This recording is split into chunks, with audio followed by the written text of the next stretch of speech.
그렇게 우리가 창피하냐? 살아보니까 돈이 없는 건 죄더라고요. 창피한 거예요. 저는 그렇게 안 살 거예요. 그래, 너 이렇게 살지 말라고. 엄마 아빠처럼 살지 말라고. 뼈가 부서져라 일한 거야. 돈 없는 게 죄라고. 여기로 누굴 데리고 온들 결혼 안 하고 도망갈 거예요. 하루도 쉬지 않고 벌어 모은 돈, 그게 다 어디 간 줄 알고도 그런 소리를 해? 그래서 우리가 창피해? 결혼식에도 오지 말라고 그러는 거야? 네가 어떻게 부모한테 그럴 수가 있어? 어떻게 이렇게 가슴에 대못을 박아? 제가 당당하게 결혼하길 원하시면 엄마 아빠도 제 입장 좀 생각해 주세요. 오늘 이야기 속 주인공은 71세 남형순 씨입니다. 그리고 그녀의 아들에 관한 이야기죠. 하나밖에 없는 아들이라 정말 잘 키우고 싶었습니다. 그래서 부모와는 다른 삶을 살게 하고 싶었습니다. 그래서 지원을 아끼지 않았습니다. 돈이 없으면 제가 밥을 굶더라도 아들 문제지를 사줬고 어려운 형편에도 과외를 시켜주었습니다. 나중에 아들이 성공해서 돌려받을 생각으로 희생한 것은 아니었습니다. 그저 아들이 성공해 편히 살기를 바랐죠. 그 바람은 이루어졌지만 대신 다른 것을 놓친 듯 했습니다. 아들의 인간됨은 저의 소망과는 전혀 다른 방향을 향해 가고 있었습니다. 결혼을 앞둔 아들은 가난한 부모를 창피해했습니다. 그래서 남씨 부부 가 결혼식에 참석하는 것을 원치 않았습니다. 교양 있고 부티나는 부모는 아닐지언정 평생을 자식을 위해 살아왔습니다. 그런데 다른 사람도 아닌 자식이 부모를 이렇게 비참하게 만들 줄은 몰랐습니다. 그야말로 인생을 송두리째 잃어버린 기분이었죠. 남은 자식은 하나였습니다. 아들을 낳고 남편이 교통사고로 몸이 불편해지는 바람에 수입이 좋지 않아 둘째는 꿈도 꾸지 못했습니다. 아이를 낳고 행복하게 살고 싶었던 것이 제 꿈이었는데 그게 결국 남의 꿈이 되고 말았습니다. 그래도 자식은 하나뿐이었지만 제 자랑이었습니다. 어려서부터 똑똑했던 아들은 동네에서도 소문이 자자했습니다. 초등학교 때부터 반장을 놓친 적이 없었고 고등학생 때는 전교회장까지 맡았습니다. 사고로 다리를 절어 직장에 다니지 못하는 남편과 함께 저는 작은 식당을 운영했습니다. 그렇게 번 돈은 오로지 아들 뒷바라지에 썼습니다. 그리고 마침내 아들은 명문대에 입학했죠. 그런 아들이 어느 날 남씨 부부에게 말했습니다. 엄마, 저 유학 가고 싶어요.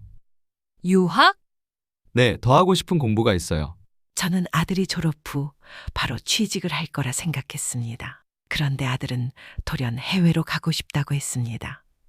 문제는 아들이 아직 대학을 다니던 상태였으니 돈이 없다는 것이었습니다. 아들은 남씨에게 집안 형편을 묻지 않았습니다. 대학 학비도 힘들게 마련했고 일부는 학자금 대출까지 받게 했으니 집안 사정이 좋지 않다는 건 아들도 익히 알고 있었던 것이었습니다. 그런데도 유학이라니요. 생각지도 못한 아들의 말에 남씨는 뭐라 대답해야 할지 몰랐습니다. 남편 역시 심란한 표정을 짓고 있었습니다.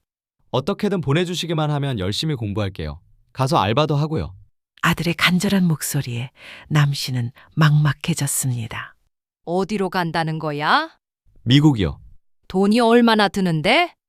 남씨는 괜히 희망을 심어줬다가 아들이 실망할까봐 무서워 남편을 말리려 했지만 남편은 일단 들어보자고 했습니다. 그리고 아들의 입을 통해 나온 그 숫자는 남씨의 숨을 턱 막히게 했습니다. 남씨의 형편으로는 상상도 할 수 없는 일이었습니다. 그런데 아들은 눈물을 글썽이며 말했습니다. 그저 이렇게 한국에서 대학만 졸업해서는 성공 못해요. 저도 고민 많이 했어요. 그러면서 무리가 되더라도 갔으면 좋겠다는 욕심을 드러냈습니다. 얼른 대답해주지 못하는 처지가 서글펐습니다. 남편은 잠시 생각에 잠겼고 셋 사이에는 무거운 침묵이 흘렀습니다. 남씨의 머릿속은 복잡하기만 했습니다. 일단 알았으니까 이만 돌아가 봐. 아들은 기숙사로 돌아갔고 남씨 부부는 치열한 고민에 빠졌습니다. 보내주자. 무슨 돈으로요? 남씨도 마음은 굴뚝 같았지만 현실이 발목을 잡았습니다. 대출이라도 받아서 보내야지. 이미 아파트에도 대출이 있어 더 많은 대출은 어렵다는 걸 알고 있었습니다. 그런데 남편은 나중에 아들 결혼을 위해 부어두었던 적금을 깨고 주택담보대출과 사업자 대출까지 더 받아서 유학 자금을 마련하자고 했습니다. 그야말로 전 재산, 아니 빚까지 끌어모으자는 말이었죠. 착잡했습니다. 이렇게까지 해서 유학을 보내는 것이 맞는가 싶었습니다. 하루에도 수십 번씩 마음이 바뀌었습니다. 그런데 비어있는 아들의 방을 보자 가슴이 설렜습니다. 한쪽 벽에 빼곡히 걸린 성적 우수 상장들, 그리고 해맑게 웃고 있는 어린 시절 아들의 사진을 보니 결국 결심이 서고 말았습니다. 자식이 둘, 셋 있는 것도 아니고 하나뿐인 아들이 너무나 가고 싶다는데 어쩌겠나 싶었습니다. 그렇게 하면 성공할 수 있다는데 그렇다면 이 정도 투자는 아무것도 아니라고 생각했습니다. 그렇게 아들은 유학길에 올랐습니다. 그곳에서 아르바이트를 하기도 했지만 학비를 대기에는 턱없이 부족했습니다. 경쟁이 치열해 장학금을 받는 것도 쉽지 않았습니다. 그러다 보니 가랑이가 찢어지는 건 남씨 부부였습니다. 어디 가요? 김씨네 일 좀 봐주러 가. 거기 가지 말라니까. 힘든데 왜 그런 일을 해요? 그래도 일당은 쏠쏠하니까. 식당에 출근한 지 얼마 되지 않아 남편이 가게를 나섰습니다. 바쁘지 않은 평일에는 가끔 목수일을 하는 친구를 따라다니며 일을 거들었습니다. 다리가 성치 않아 무거운 짐을 들기는 힘들었지만 손기술이 좋아 쓸모 있는 일은 제법 있었습니다. 하지만 그래도 육체 노동이었습니다. 절뚝거리며 그런 일을 하고 있을 남편을 떠올리면 남씨의 가슴이 문드러졌습니다. 그러나 적극적으로 말릴 수도 없었습니다. 그렇게 닥치는 대로 벌지 않으면 아들의 유학 자금을 감당할 수 없었기 때문입니다. 남씨 역시 밤늦게까지 집에서 부업을 하곤 했습니다. 식당이 잘 됐다면 모르겠지만 경기가 좋지 않아 손님은 많지 않았습니다. 민혁이니? 오늘 학비 송금했다. 네, 감사해요. 공부는 잘 돼? 공부가 잘 되고 말고가 어디 있겠어요? 그냥 하는 거죠. 그래, 밥 잘 챙겨 먹어. 건강 잘 챙기고. 타지에서 아프면 서럽잖아. 엄마 아빠도 건강하시죠? 그럼, 아이고, 이만 끊자. 너무 붙잡아. 내 아들 보고 싶구나. 네, 저도 보고 싶어요. 남씨의 말에 아들은 쑥스러운 듯 얼버무리며 전화를 끊었습니다. 남씨는 끊어진 전화를 붙들고 씁쓸한 미소를 지었습니다. 아들이 떠난 지 몇 년이 흘렀습니다. 시차 때문에 전화는 자주 하지 못했지만 가끔 이렇게 목소리를 들으면 마음 한구석이 저릿했습니다. 머나먼 미국 땅에서 혼자 외롭게 공부할 아들이 안쓰러웠습니다. 그리고 한편으로는 미래가 걱정되고 솔직히 두렵기도 했습니다. 아들의 유학 기간은 처음 계획했던 것보다 이미 1년이나 더 길어져 있었습니다. 무슨 과정까지 마치고 온다더니 그러고도 그곳에서 일자리를 알아볼 수도 있다고 했습니다. 자리를 잡을 때까지는 남씨 부부에게 계속 손을 벌릴 텐데 과연 감당할 수 있을까 하는 생각이 들었습니다. 남씨는 집 구석구석에 시선을 두었습니다. 작고 낡은 집이었습니다. 아들을 유학 보내면서 이미 한 차례 이사를 했습니다. 대출 이자가 감당이 되지 않아 훨씬 작은 소형 아파트로 옮긴 것이죠. 이제는 더 이상 물러설 데가 없었습니다. 그 다음은 월세 30만 원짜리 반지하, 원룸으로 내려앉을지도 모른다는 불안이 가슴을 짓눌렀습니다. 그러던 어느 날이었습니다. 아니, 몸이 안 좋으면 미리 말을 했어야지. 미련하게 이렇게 될 때까지 있었어? 남편은 속상한 마음을 감추지 못하고 남씨를 나무랐습니다. 남씨는 과로로 쓰러져 간밤에 구급차를 타고 병원에 실려왔습니다. 요즘 들어 몸이 좋지 않았는데 식당 일을 마치고 집에서 새벽까지 박스를 접는 부업을 하다가 순간 정신이 혼미해졌습니다. 거기까지가 마지막 기억이었고 눈을 떠보니 병원이었습니다. 이틀 동안은 식당 문을 닫을 수밖에 없었습니다. 하루도 쉬는 날 없이 일해왔지만 이제는 몸도 휴식을 필요로 하고 있었습니다. 민혁아, 잘 있어? 통전화가 없네. 집에서 쉬며 모처럼 아들에게 먼저 전화를 걸었습니다. 마지막 통화를 한 게 3주는 된 것 같았습니다. 공부에 방해가 될까봐 남씨도 연락을 삼갔는데 몸이 아프니 자꾸만 아들 생각이 났습니다. 바빴어요. 공부 잘 돼가? 아, 왜 자꾸 그런 걸 물으세요? 부담되게. 부담됐어? 그러려고 물은 건 아닌데. 밥은 잘 먹고 다녀요. 귀찮은 듯한 아들의 목소리에 남씨는 잠시 말을 멈췄습니다. 어떻게 지내는지, 힘든 일은 없는지, 혹은 즐거운 일은 없는지 묻고 싶은 말은 잔뜩 있었지만 어느 하나도 입 밖으로 꺼내지 못했습니다. 사실 오늘 오랜만에 식당 문을 닫았어. 아, 그래요? 근데 엄마, 특별한 용건 없으시면 저 먼저 끊을게요. 내일 일찍 일어나야 해서. 그래, 알았다. 남씨는 서둘러 전화를 끊었습니다. 바쁜 아들을 붙잡고 괜한 소리를 한 것 같았죠. 그런데 전화를 끊고 나니 어쩐지 눈물이 찔끔 났습니다. 서러운 기분이 몰려왔습니다. 아들이 유학을 떠난 지도 5년이 지났습니다. 그동안 해온 고생들이 하나씩 떠올랐습니다. 그런 생각을 하지 않으려 해도 사람인지라 서운한 마음이 드는 건 어쩔 수 없었습니다. 점점 차가워지는 아들의 목소리를 들으니 내가 무엇을 위해 살아왔나 싶은 생각까지 들었습니다. 하루하루 고되게 일하며 살아온 인생이 갈 길을 잃은 듯 했습니다. 그리고 2년이 더 지나서 아들은 마침내 귀국했습니다. 장장 7년간의 해외 생활을 마친 것이었죠. 나중에는 미국에서 일자리를 얻어 경제적인 지원은 덜하게 되었지만 그 사이 남씨 부부는 늙었습니다. 이제는 곧 70을 바라보는 나이가 되었습니다. 유학 생활을 마친 아들은 귀국하자마자 대기업에 입사했고 승승장구하며 사회적으로 성공한 삶을 누리기 시작했습니다. 그리고 그늘 아래에는 늘 남씨 부부가 있었습니다. 이번 명절에 오니? 아니요, 개인적인 일정이 있어서요. 식당 문 닫으시게요? 이번에는 가족끼리 시간 좀 보낼까 했지. 아, 당연히 문 여실 줄 알고 약속을 잡아버렸네요. 아들은 미국에 있을 때나 한국에 있을 때나 참 보기 어려웠습니다. 늘 바쁘다며 연락도 잘 되지 않았습니다. 아들이 한국에 오기만 하면 행복하게 오순도순 함께 할 줄 알았습니다. 하지만 그건 남씨만의 착각이었습니다. 이게 정말 내 아들이 맞나 싶을 정도로 부모에게 무심했습니다. 여자친구 얼굴 한번 보여줘. 아들에게는 결혼을 약속한 여자친구가 있었습니다. 미국 유학 시절에 알게 된 사이라고 했는데 그쪽도 이제 한국에 정착한 듯 했습니다. 내년쯤 결혼할 거라고 했지만 남씨는 아직 그녀를 한 번도 만나지 못했습니다. 언제쯤 보여주려나 기다렸지만 이러다가는 예식장에서 처음 볼 것 같았습니다. 응, 나중에요. 나중에 인사하러 오겠다고 한 지도 벌써 한 달이 넘었습니다. 그런데 아들은 상견례마저 생략하자고 했습니다. 그래도 결혼하는데 상대방 부모님 얼굴은 한번 봐야 하는 거 아니냐? 요즘엔 생략하기도 해요. 의논할 것도 있잖아. 무슨 의논이요? 결혼하려면 돈이 필요할 거 아니야. 의논한다고 없는 돈이 나오는 건 아니잖아요. 차갑게 내뱉는 아들의 말에 남편은 말문이 막힌 듯 했습니다.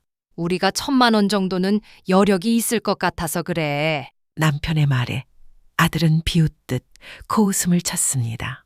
그걸로는 아무것도 못해요. 그냥 제가 알아서 할게요. 아들은 낡은 집을 두리번거리며 말했습니다. 그 눈빛에는 이런 집에 사는 당신들이 무슨 돈이 있겠냐는 뉘앙스가 담겨 있었습니다. 남씨는 그 말에 가슴이 찌릿했습니다. 심장이 두근거리고 얼굴이 새빨개졌습니다. 화가 난 건지 슬픈 건지 알 수 없는 감정이 마음속에 휘몰아쳤습니다. 그러던 어느 날이었습니다. 엄마, 현이 데리고 올 거예요. 근데 집 말고 밖에서 봤으면 해요. 이유를 말하지 않았지만 남씨는 어쩐지 짐작이 갔습니다. 그리고 저희 집 식당 한다는 말 현이한테는 안 했어요. 그냥 아버지는 회사 다니다가 퇴직하셨고 엄마는 전업주부라고만 해놨어요. 그러니까 말을 맞춰주세요. 왜? 왜 그래야 하는데? 결혼할 사람인데 그런 걸 속이면 돼? 남편이 떨리는 목소리로 물었습니다. 어차피 알게 될 텐데 어떻게 그런 거짓말을 할 수 있냐는 생각이었습니다. 아들에게는 오래된 백반집이라는 사실조차 창피한 모양이었습니다. 하지만 요즘은 장사도 제법 잘 됐고 단골 손님도 많았습니다. 현인의 집이 잘 살아요. 장인어른 되실 분은 의사세요. 그 말에 남씨도 조금은 기가 죽었습니다. 확실히 기울어지는 느낌이었습니다. 하지만 집안을 놓고 보자면 그렇다 해도 아들이 잘났으니 다른 건 창피해할 필요가 없다고 생각했습니다. 그리고 남씨는 아들을 그렇게까지 공부시킬 수 있었던 자신이 자랑스러웠습니다. 없는 살림이었지만 결코 부끄러운 삶을 산 적은 없었습니다. 그렇게 우리가 창피하냐? 살아보니까 돈이 없는 건 죄더라고요. 창피한 거예요. 저는 그렇게 안 살 거예요. 그래, 너 이렇게 살지 말라고. 엄마 아빠처럼 살지 말라고. 뼈가 부서져라 이란 거야. 돈 없는 게 죄라고. 여기로 누굴 데리고 온들 결혼 안 하고 도망갈 거예요. 하루도 쉬지 않고 벌어서 번 돈. 그게 다 어디 간 줄 알고도 그런 소리를 해? 그러자 아들은 잠시 말이 막힌 듯 했습니다. 사실 아들을 유학 보내지만 않았어도 남씨 부부의 삶은 지금보다 훨씬 나았을 것입니다. 전부 저축했다면 괜찮은 집으로 이사하고 가게도 더 번듯한 곳으로 옮길 수 있었을 겁니다. 하지만 빚 갚느라 정신이 없었고 버는 족족 아들에게 송금해 주었습니다. 혹시나 한 끼라도 굶을까봐 잠 못 이루던 날도 많았습니다. 저도 넉넉하게 유학 생활한 거 아니에요. 힘들었어요. 남들은 알바 안 하고도 돈 펑 쓰면서 편하게 공부하는데 저는 늘 가난했다고요. 그래서 그걸 부모 탓이라고 할 수가 있냐? 우리도 할 수 있는 한 최대한 지원한 거야. 엄마는 쓰러지기도 했고 아버지도 막노동하면서 너 교육시켰어. 그 얘기는 처음 듣는지 아들은 조금 놀란 표정이었습니다. 여태 걱정할까봐 말하지 않았는데 그래서 자신이 어떤 희생을 발판 삼아 살아왔는지 아들은 전혀 알지 못했습니다. 그런 거짓말을 하라는 부탁은 못 들어주겠다. 우리가 돈이 없지 자존심도 없는 줄 아냐? 그러면 인사 안 올게요. 누군지 보지도 못하고 며느리로 맞으란 말이야? 어차피 결혼은 제가 하는 건데 상관없잖아요. 기가 막힌 말이었습니다. 부모가 창피해서 인사조차 시켜주지 않겠다는 말을 어떻게 할 수가 있나 싶었습니다. 그동안의 세월이 주마등처럼 스쳐 지나갔고 허탈한 심정뿐이었습니다. 남씨는 그 충격적인 말을 잊지 못했습니다. 그렇게 아들은 돌아갔고 남겨진 남씨 부부는 주저앉아 절망스러운 기분을 맛보아야 했습니다. 내가 민혁이랑 잘 말해볼게. 뭐라고 말해요? 돈이 없어도 이해해달라고? 아니면 며느리나 사돈에게 돈 있는 척 잘해보겠다고? 그런데 남편은 정말로 며칠 뒤에 아들을 찾아간 모양이었습니다. 오후에 말없이 집을 나서더니 밤이 만취가 되어서야 돌아왔습니다. 여보, 무슨 술을 이렇게 많이 마셨어요? 민혁이 그놈 말이야. 이제는 우리 아들 아니라고 생각하고 살자고. 남편이 흐느끼며 말했습니다. 오늘 그놈 회사에 찾아갔단 말이야. 전화 연결이 안 돼서 찾아간 회사에서 크게 모욕을 당했어. 행색도 초라하고 아비가 절뚝거리니 남이 볼까봐 무섭대. 뭐라고요? 남들은 의사 아버지, 변호사 아버지, 부자 아버지가 있는데 왜 자기는 흙수저로 태어나게 했냐고. 여보, 그래서 절뚝거리면서 결혼식에 오지 말라고 그러더라고. 결혼식에 오지 말라니요. 소개를 안 시켜주는 게 아니라 결혼식에 아예 나타나지 않길 바란다는 것이었습니다. 나는 아파서 못 왔다고 하고 당신만 왔다 가래. 그래도 당신은 사지가 멀쩡하다 이거지. 기가 막혀서 말이 나오지 않았습니다. 아들은 제정신이 아닌 듯 했습니다. 이게 정상이에요? 난 도무지 이해가 안 가요. 우리가 무슨 잘못을 했다고? 가난한 게 죄라잖아. 졸지의 죄인이 되어버린 남씨 부부였습니다.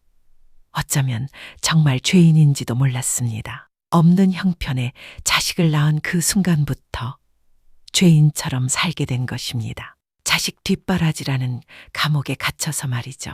그러면 당신 말대로 아들 없는 셈 치고 살아요. 아들에게 나가는 돈이 끊기자 이제야 조금씩 숨통이 트이기 시작했습니다. 앞으로 그래도 10년은 더 일할 수 있을 테니 둘이 소박하게 살아갈 수는 있을 것이었습니다. 어차피 자식이 성공한다고 해서 자식에게 손을 벌릴 생각은 없었습니다. 내가 낳았고 최선을 다해 키웠으니 그걸로 잊어야겠다고 마음먹었습니다. 속은 까맣게 썩어갔지만 미련은 버리자고 다짐했습니다. 그날 이후로 남씨는 아들에게 연락하지 않았습니다. 그리고 아들도 부모의 존재를 잊은 듯 지냈습니다. 그러던 어느 날이었습니다. 식당에 누군가가 찾아왔습니다. 처음에는 혼자 온 손님인 줄 알았으나 그게 아니었습니다. 부족하면 말씀하세요. 남편이 반찬을 가져다 주며 말하자 젊은 여자가 조심스럽게 입을 열었습니다. 아, 저기, 혹시 강민혁이라고 아세요? 예?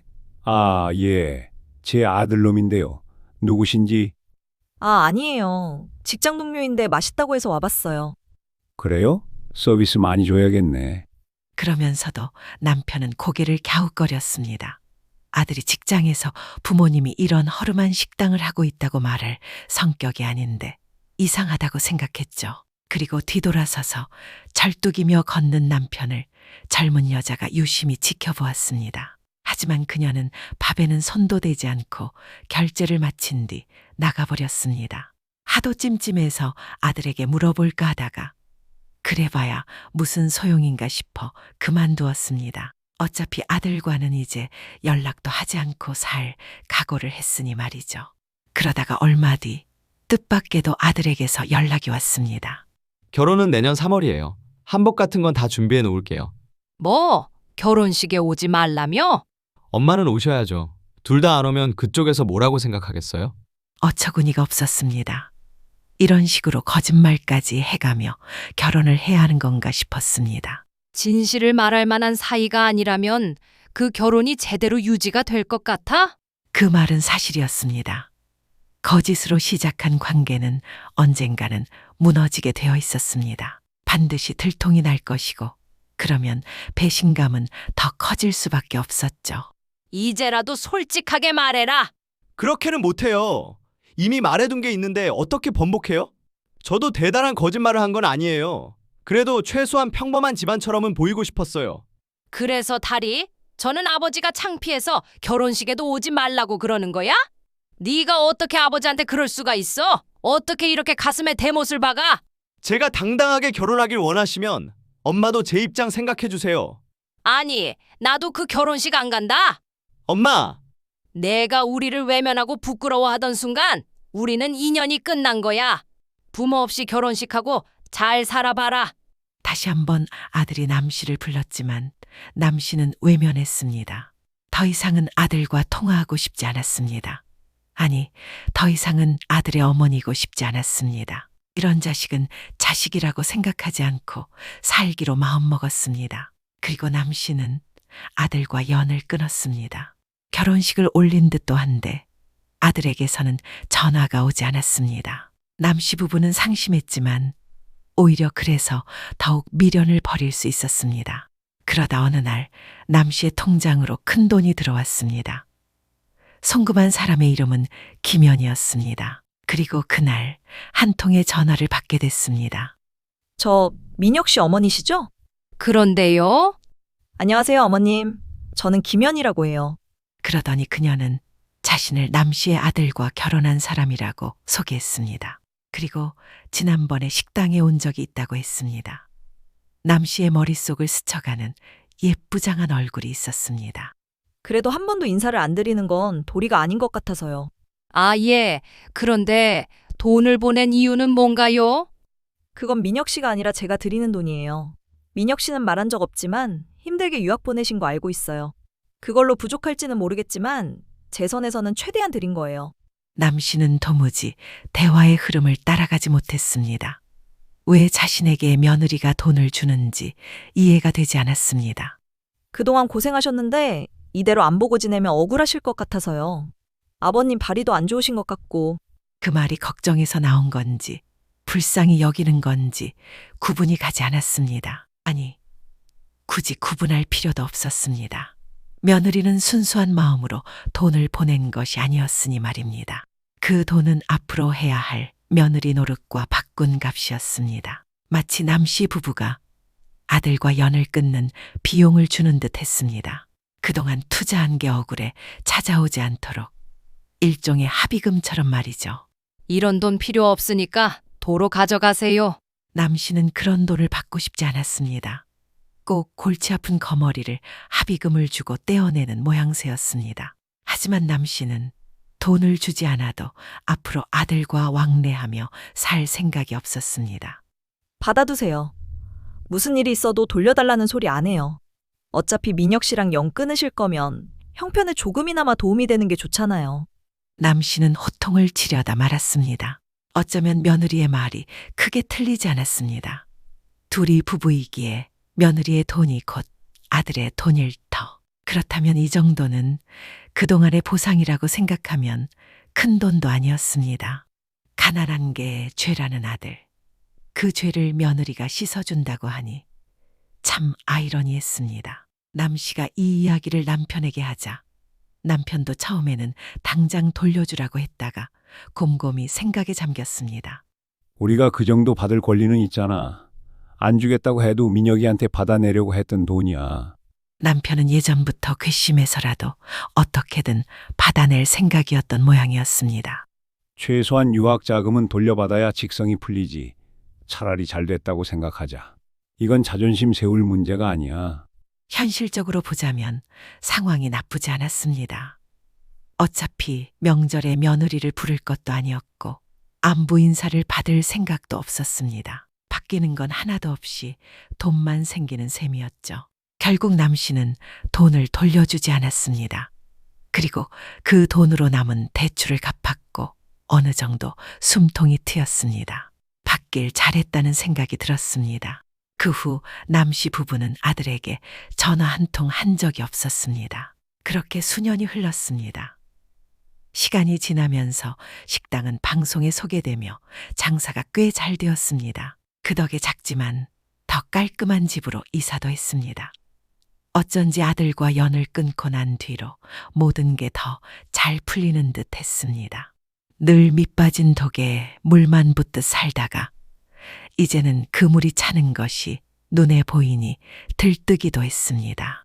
그리고 4년 정도가 흘렀을 때였습니다. 모르는 번호로 전화가 한 통 걸려왔습니다. 엄마 저예요. 아들 민혁이었습니다. 남씨는 잠시 숨이 멎는 것 같았습니다. 대답이 없자 아들이 다시 한번 남씨를 불렀습니다. 엄마, 그래? 어쩐 일이야? 그런데 아들이 전한 이야기는 실로 충격적이었습니다. 직장에 잘 다니던 아들이 빚더미에 앉았고 이미 며느리와는 이혼한 상태라는 것이었습니다. 이혼을 했다고? 작년에요. 빚은 어쩌다가 생겼는데? 장인어른이랑 사업을 하나 했어요. 아들은 회사를 그만두고 병원과 관련된 사업을 장인과 함께 시작했으나 뭔가 잘못된 모양이었습니다. 사업자 명의가 아들 이름이었기에 10억이 넘는 큰 빚이 생겼고 그로 인한 불화로 결국 며느리와도 갈라선 것 같았습니다. 갑작스러운 나쁜 소식에 남씨는 뭐라 대답해야 할지 몰랐습니다. 그렇게 승승장구하던 아들이 불과 몇 년 사이에 이렇게 될 줄은 상상도 못했던 일이었습니다. 운명이란 참 얄궂었습니다. 이렇게 되고 나니까 정신이 들었어요. 제가 뭘 위해서 이렇게 살았는지 몰랐는데 엄마가 떠오르더라고요. 현이가 아버지 다리도 알고 이미 다 알고 있더라고요. 근데 그냥 쉽게 휘두를 수 있는 남편을 원했던 것 같아요. 약점이 많은 남자요. 전 그것도 모르고. 그러고는 아들이 조용히 중얼거렸습니다. 죄송해요. 제가 죽을 죄를 지었어요. 하지만 그 말은 남씨의 마음을 조금도 움직이지 못했습니다. 이미 돌덩이처럼 굳어버린 심장이었습니다. 그래, 일이 그렇게 됐다니 힘들겠네. 저번에 사실 어머니 식당에도 갔었어요. 많이 바뀌었더라고요. 장사 잘 돼서 인테리어도 새로 하고 확장도 하고 잘 돼서 다행이에요. 근데 엄마, 언제 한번 찾아뵙고 용서를 빌고 싶어요. 그리고 저도 엄마 아빠 곁에서 다시 재기하고 싶어요. 누추한 집에 뭐하러 와? 그래, 재기해야지. 많이 배웠으니까 열심히 살면 갚을 수 있을 거야. 그런데 재기를 우리 옆에서 하지는 말아라. 엄마, 각자 인생 잘 살아가면 되는 거야. 우리도 먹고 살 만큼 벌고 있고 앞으로도 너 부담되는 일은 없을 거다. 그러니까 너도 엄마 아빠한테 부담 주지 마. 빚 얘기는 생각만 해도 숨이 막힌다. 돈 없어진 자식은 필요 없으신 거예요? 아니면 제가 미우세요? 우리가 너한테 원했던 건 돈이 아니야. 그리고 이제 더는 너 안 미워한다. 미워하는 것도 그만한 애정이 남아 있어야 되는 거더라고. 그 말에 아들은 큰 충격을 받은 듯 했습니다. 아들의 사정이 딱하긴 했지만 남 씨의 말대로 젊고 능력이 있으니 언제든지 다시 일어설 수 있을 것입니다. 그 괴로움을 이제는 함께 나누고 싶지 않았습니다. 그동안의 마음고생이면 충분했습니다. 이제 말년에는 조금 마음 편히 살고 싶었습니다. 고생하며 살았으니 남편과 함께 좋은 곳도 다니고 맛있는 것도 먹으며 그렇게 소박하고 행복하게 말이죠. 남 씨는 전화를 끊었습니다. 그리고 다시는 아들에게서 전화를 받는 일은 없었습니다. 남 씨 부부의 사연은 여기까지입니다. 자식 뒷바라지에 평생을 바쳤건만 돌아온 건 차가운 외면과 상처뿐이었죠. 아무리 부모와 자식이라도 서로를 존중하고 지켜야 할 선이 있는 법입니다. 여러분은 어떻게 생각하시나요? 남 씨 부부의 선택이 잘했다고 보시나요? 아니면 다른 길이 있었을까요? 여러분의 생각과 지혜로운 의견을 댓글로 남겨주세요. 이야기가 마음에 드셨다면 구독과 좋아요 눌러주시면 큰 힘이 됩니다. 다음에 더 흥미롭고 감동적인 이야기로 찾아뵙겠습니다.